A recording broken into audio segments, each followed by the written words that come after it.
এবং আপনারা যারা এখানে ইসলামিক স্কলার আছেন কিংবা অন্যান্য ধর্মের পণ্ডিতগণ আছেন, আপনারা জানেন কোন ধর্মই ধর্মের ভিত্তিতে মানুষের ভেদাভেদকে কখনোই স্বীকার করেনি, কখনোই সম্মতি দেয়নি, কখনোই অনুমতি দেয়নি।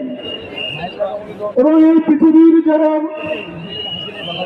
মনীষী রয়েছেন, মহামানব রয়েছেন, তারাও কখনোই বিভাজনকে কখনোই আস্কারা দেননি, উস্কানি দেননি।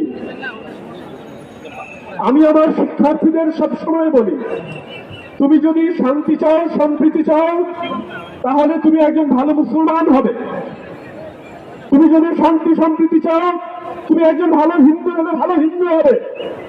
তুমি যদি শান্তি সম্প্রীতি চাও, একজন খ্রিস্টান হলে তুমি ভালো খ্রিস্টান হবে।